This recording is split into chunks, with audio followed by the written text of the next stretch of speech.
शास्त्रज्ञं शास्त्रगम्यं च धर्मगम्यं च धार्मिकं निस्संगं सकलाधारं भक्तं स्वात्मरतं तथा वाग्मिनौ शान्तमूर्तिं च भक्तदुःखप्रणाशनम् योगिनं माधवानन्दम् सोऽहं रूपं नमाम्यहम्।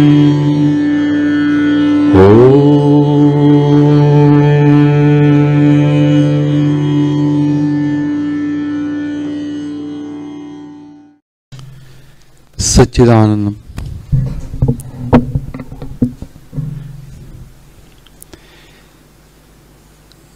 सुरुवात आहे यदा यदा हि धर्मस्य ग्लानिर्भवति भारत अभ्युत्थानम अधर्मस्य तदात्मानं सृजाम्यहम्।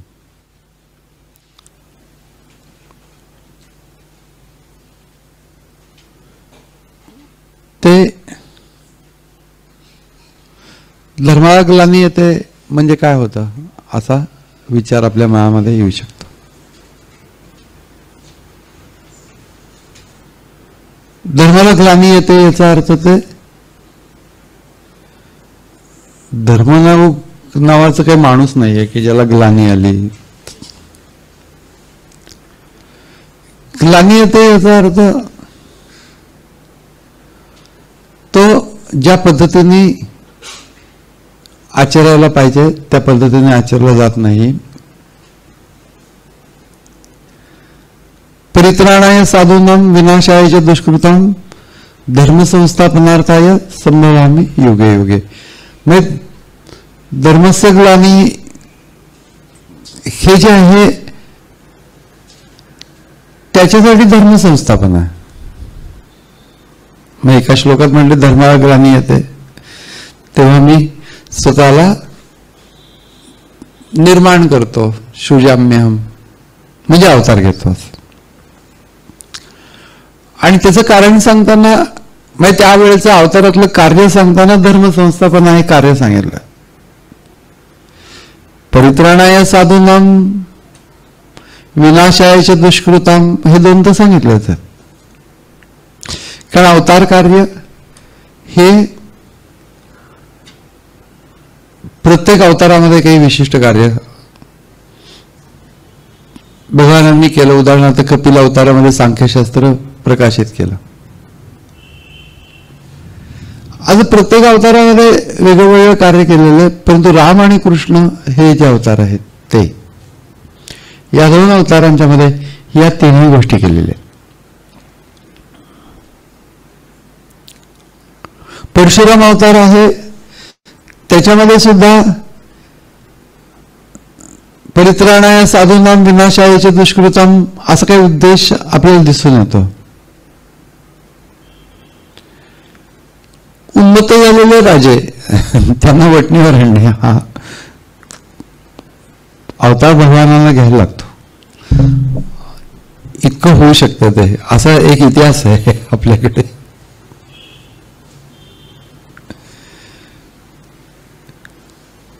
तर ते तत्कालीन कार्याशी संबंधित आहे। पण धर्मसंस्थापन आहे पुढच्या पिढ्यानपिढ्यांना उपयोगी पडणारी गोष्ट आहे। तर रामाने कुठे धर्मसंस्थापना केली असं मनामध्ये येतं की एकतर सर्व प्रकारचे आदर्श घालून दिले, धर्माचे वागणुकीचे आदर्श घालून दिले। लोक असं म्हणतात की आम्ही रामाला फॉलो करायचं का कृष्णाला फॉलो करायचं? रामाला फॉलो करायचं, कृष्णाला फॉलो तुम्ही कसं करणार? एक बायको केली तर देखील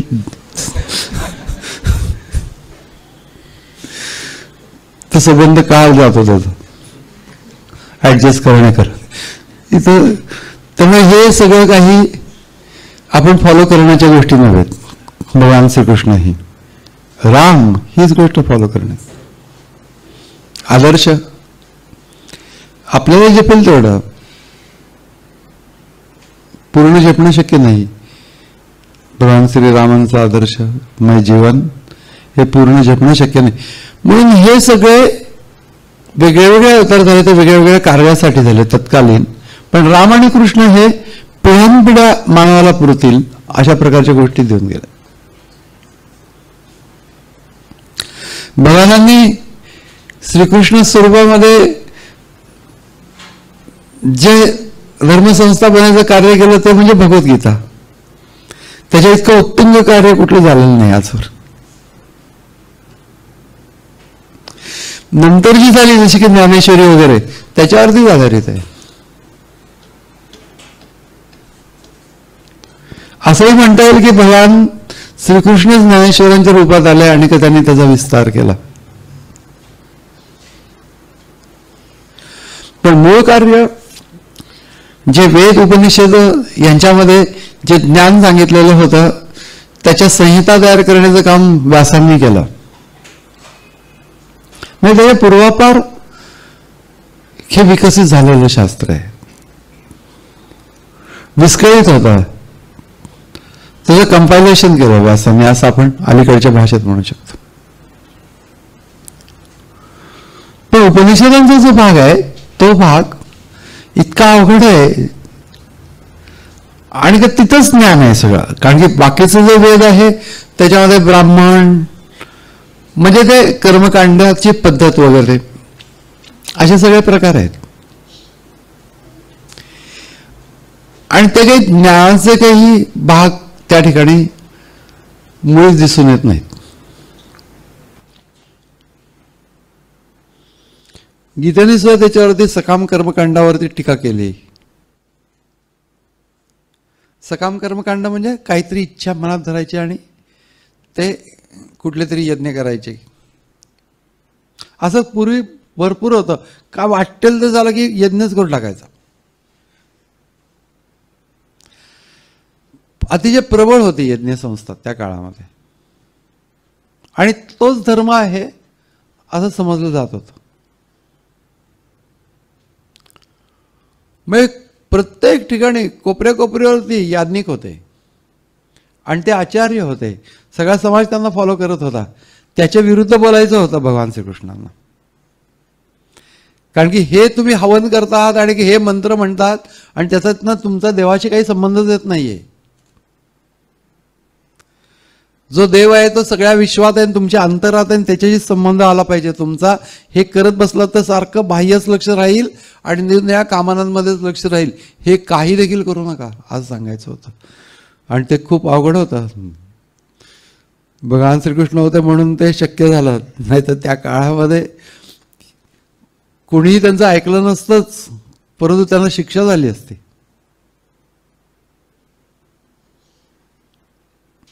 धर्मसभा आयोजित, हे ज्ञानेश्वर महाराज नाही का या लोकांनी धर्मसभा आयोजित करून वगैरे प्रायश्चित्त वैकुंठच्या लोकांच्याकडनं, हे पैठणच्या लोकांच्याकडनं घ्या म्हणून त्यांना पाठवलं वगैरे.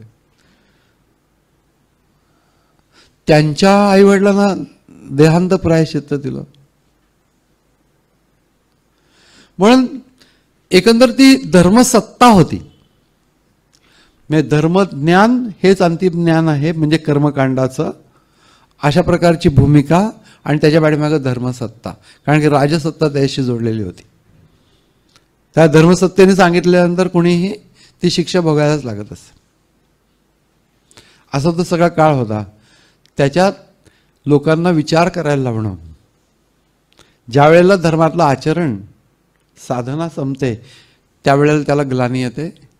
आणि दुसरी गोष्ट म्हणजे त्यातलं जर का मर्म समजलं नाही, आपण का करतो आहोत, हे कशासाठी करतो आहोत, आपली भूमिका काय आहे, याचं चिंतन घडलं नाही, तर चिंतन आणि साधना या दोन गोष्टी जर का गेल्या धर्माच्या आचरणाच्या बाबतीमधल्या, तर मग त्या धर्माला ग्लानी येते. म्हणजे तो आपला करत राहतात लोक, त्याच्यापासून त्यांना काय प्राप्त होत असेल ते होत असेल. भटजी लोकांना भरपूर प्राप्त होत असेल, त्याच्यात काही शंकाच नाही. म्हणून सगळ्या ठिकाणी अशी काही अरेंजमेंट करून ठेवली होती त्या काळातल्या भटजींनी की प्रत्येक ठिकाणी कुठलंही शुभ कार्य केलं की भटजीला काय द्यावं असं नियम करून ठेवले होते. ते बघा मनुस्मृती वगैरे स्मृती वगैरे वाचून बघा. अनेक कर्मकांडांच्या मध्ये ते कर्मकांड गेल्यानंतर असं असं हे ब्राह्मणांना दान करायला पाहिजे असं त्याच्या खाली नियम लिहिलेले आहेत. भगवानांनी ते सगळ्यात धुडकावलं. नथिंग डुईंग असं ते म्हणाले असतील.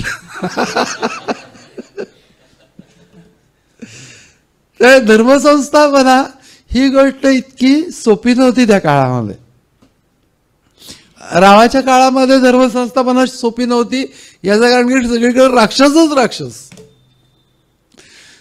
तुम्ही यज्ञ करायला लागला की त्याचा विध्वंस करणे म्हणजे यज्ञाचं संरक्षण करत राहणे हा मुख्य भाग होऊन राहिला होता. पण तरी देखील त्या गोष्टीला धर्मसंस्थापना न म्हणता वशिष्ठ आणि श्री रामचंद्र प्रभू यांचा जो संवाद झाला योग वशिष्ठ याच्यावरनं योग मार्ग स्वच्छ प्रगट झाला आणि ती धर्मसंस्थापना. मग या दोन अवतारांच्या मध्ये मुख्यतः धर्मसंस्थापना. इतर अनेक गोष्टी भगवान श्रीकृष्णांनी केल्या. ये दशे चरित्र केले नारायणे रांगता गोधने राखी आली. इतक्या लहानपणी केलेलं आहे ते. रांगताना म्हणजे इतक्या लहानपणी थोडक्यात म्हणजे कारण 10व्या वर्षी तर कंसाचा वध करायसाठी म्हणून मथुरेत गेले.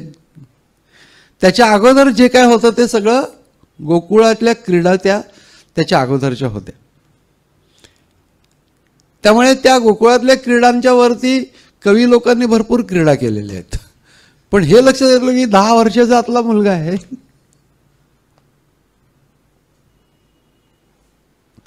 ये दशे चरित्र केले नारायणे रांगता गोधने राखेले ते सोंग या रूपे सारेले अनंते पुढे बहुतेक करणे आहे. अरे पुढे केवढं करायचं आहे. श्रीकृष्णाचे चरित्र म्हटलं की गोकुळ डोळ्यासमोर येतं परंतु पुढचं आयुष्य जर बघितलं तर सगळंच आयुष्य सतत कर्मामध्ये गेलं. त्या भिकार लोकांना मारत बसणे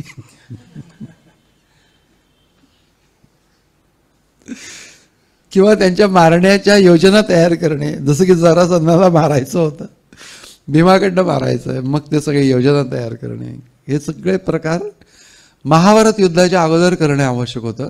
कारण की त्यावेळेला हे सगळे लोक कौरवांच्या बाजूने उभे राहिले असते. मग इतका वैताग आला असता पांडवांना. म्हणून अगोदरांना एक एक करून मारून घेतलं. नरकासूर अमुक तमुक सगळे लोक. त्याचा मुलगा आला पण तरी देखील नरकासुराचा वध भगवान श्रीकृष्णांनी केला. त्याच्यानंतर अर्जुन ज्या वेळेला अश्वमेध यज्ञ करायला गेला तिकडे त्यावेळेला तो त्यांना शरण आला. मग त्याने दिलं सोडून दिलं. तो लगेच नारायण अस्त्र घेऊन कौरवांच्या बाजूने उभा राहिला. जे अस्त्र त्याला नरकासुराकडनं मिळालेलं होतं त्याच्या वडिलांच्याकडनं. भौमासूर असं त्याला म्हणतात भूमीचा पुत्र म्हणून. तर हे पांडव लोक असे भोळसटच होते थोडेसे पण कृष्ण असा मुळी सुद्धा भोळसट नव्हता. तर ह्या पण गोष्टी त्यांनी घालून दिल्या लोकांना शिकवल्या की अशा रीतीने तुम्ही भोळसटपणा करू नका. जे वाईट आहेत त्यांना वाईट म्हणा. सगळं जग चांगलं आहे हो वगैरे असलं तुम्ही बोलू नका.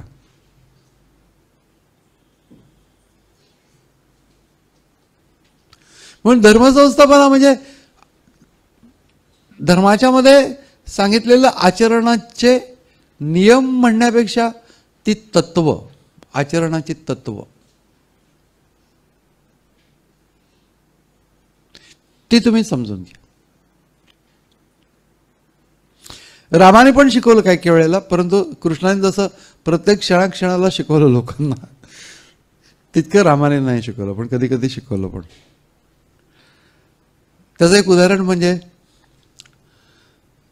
सुग्रीवाला ज्या वेळेला कळतं की राम हा ईश्वरच आहे तर त्याची परीक्षा घेतो सामर्थ्याची. आणि वालीला जर का मारायचा असेल तर हा ताकदवान असला पाहिजे पुरेसा म्हणून तो परीक्षा घेतो त्याची. आणि मग ते दुंदुभी राक्षसाचं शिर वालीने तोडलेलं होतं आणि का तो फेकलं आणि का त्याच्यावरून त्याला शाप मिळाला होता वगैरे अशी एक कथा आहे. आणि ते तिथंच पडलेलं होतं. तेव्हापासून कुणी हलवू शकलेलं नव्हतं. तर ते शिर कोण हलवेल त्याचं सामर्थ्य वालीला मारण्याच्यासाठी म्हणून कन्सिडर करता येईल असं होतं सुग्रीवाच्या मनात. तर रामाने डाव्या पायाच्या अंगठ्यानेच ते उडून दिलं. मग त्याच्यानंतर त्याने ते सालवृक्ष होते, त्या सालवृक्षाला जर बाण मारेल, छेदेल, 7 सालवृक्षांना रामाने एका बाणाने छेदलं. त्यावेळेस त्याला हे लक्षात आलं की हा काही माणसाची ताकद नाहीये. म्हणून तो म्हणला असं की तू हा माणूस नाहीच आहेस, तू आता भगवान आहेस.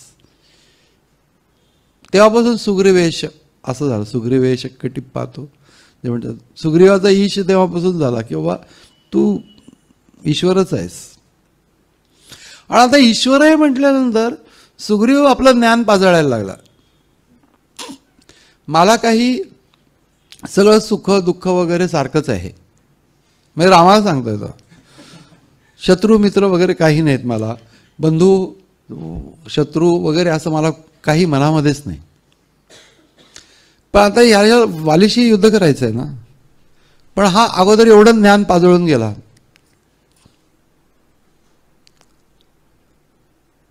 तर त्याच्यावरती राम असं म्हणत, म्हणजे त्याच्यावरती रामकिंकर उपाध्याय म्हणून फार सुंदर विवरण करणार रामायणाचं.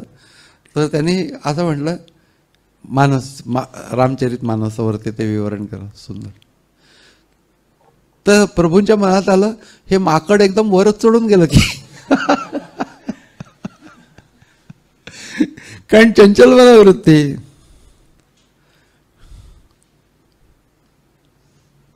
न कांक्षे विजय कृष्ण न राज्यम सुखानीच, राज्य नको, सुख नको, विजय नको, असं जसं अर्जुन म्हणतो ना,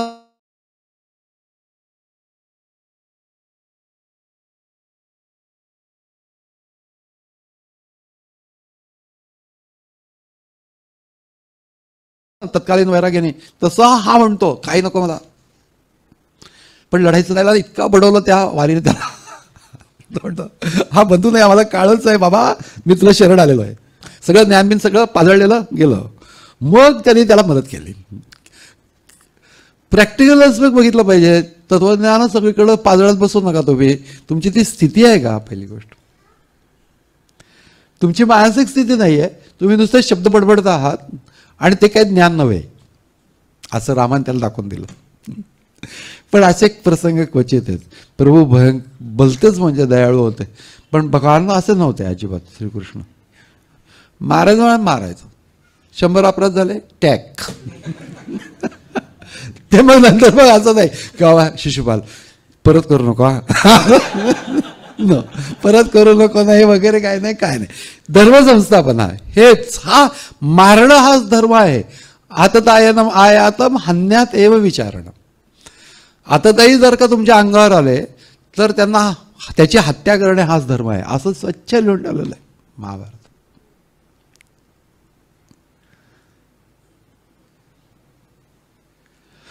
म्हणून धर्मसंस्थापना याच्यामध्ये 2 गोष्टी आहेत. एक म्हणजे ज्या योगाने साधना मार्गाने मी ईश्वर प्राप्ती करून घेईन, हा एक त्याचा उपासनेचा भाग. आणि दुसरा उपासनेचा भाग जो आहे, दुसरा जो भाग आहे तो आचरणाचा भाग. आणि या दोन्ही भागांना रामकृष्ण या अवताराने प्रकाशित केलं.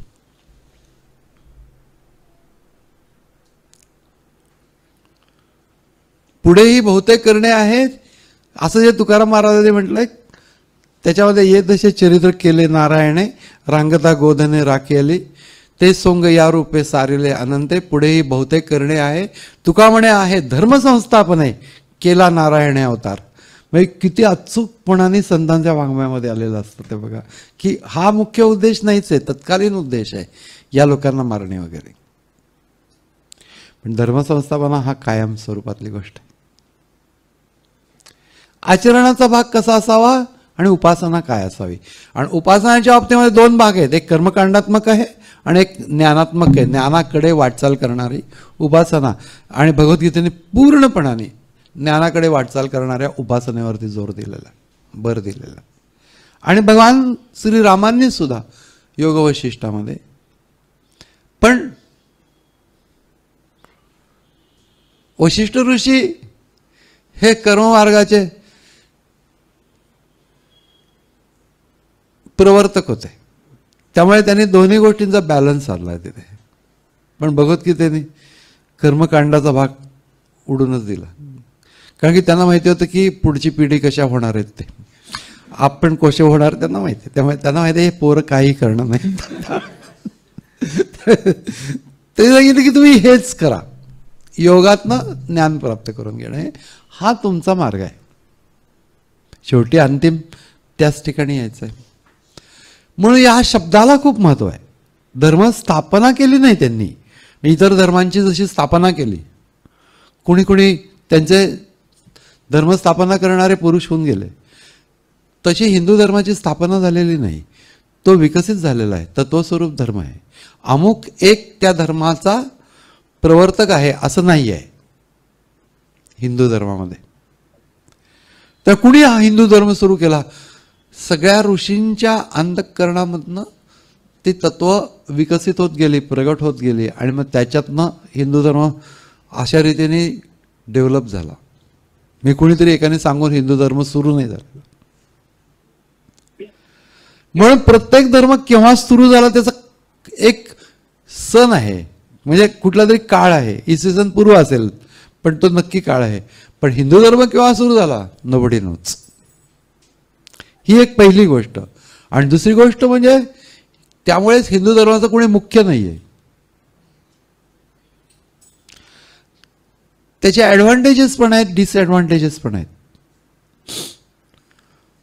कोणी मुख्य नसल्यामुळे कोणीच कोणाला मानत नाही, हा डिसएडव्हान्टेज आहे. अमुक एक उपासना हे सगळ्यांच्यासाठी कॉमन असं हिंदू धर्मात नाही.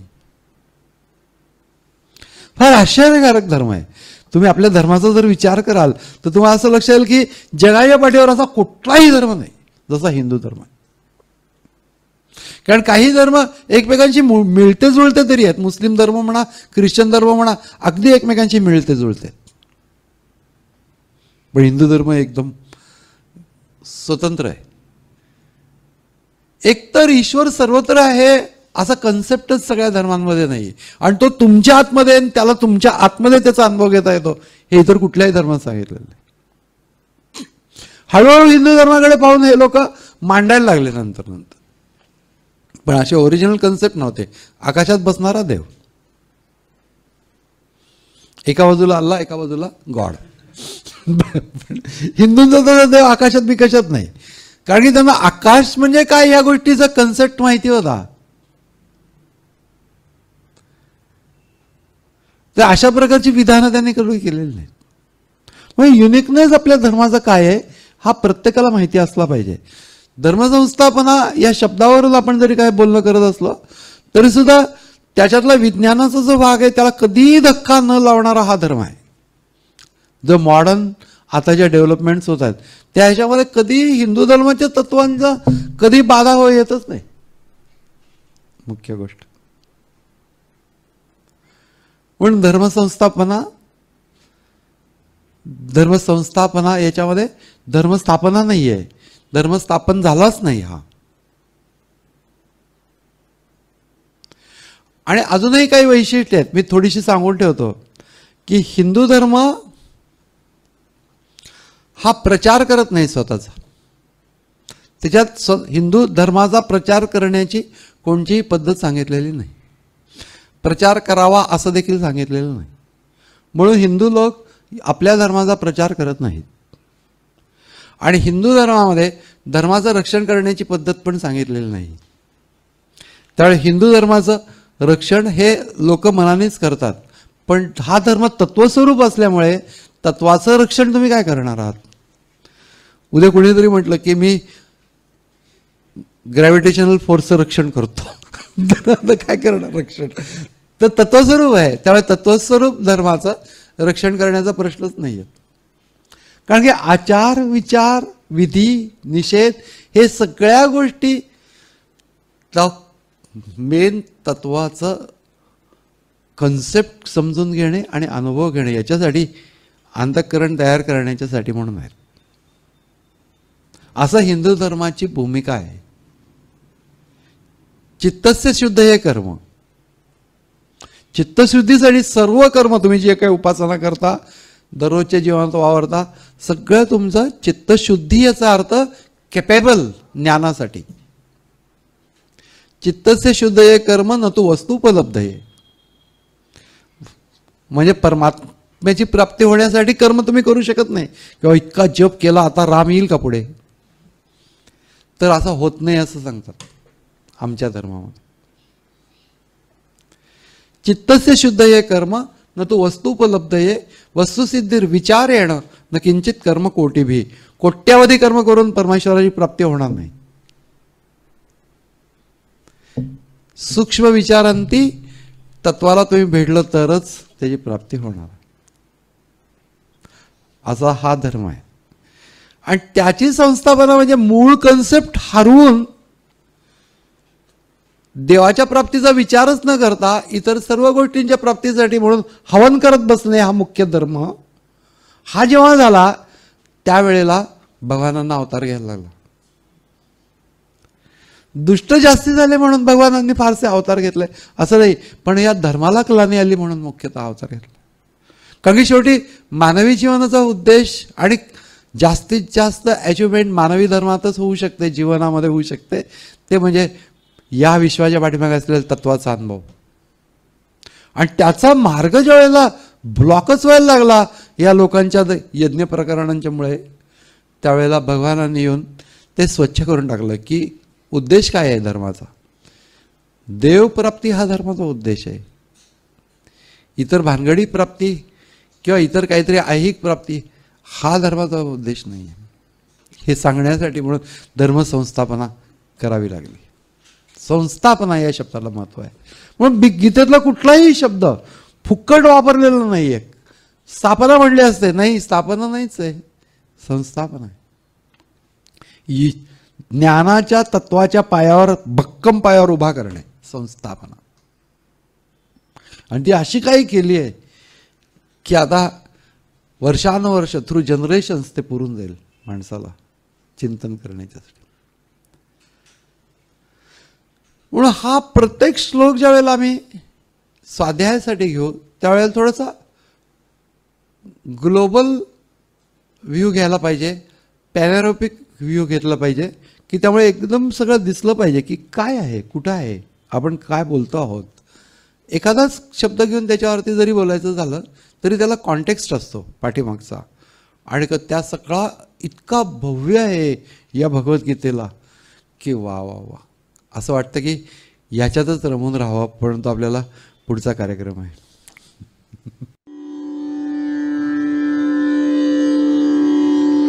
यस्य स्मरणमात्रेण चित्तं भवति निर्मलं स्वामी समाधवानन्दो नित्यं वसति मे हृदि. ॐ तत्सत्.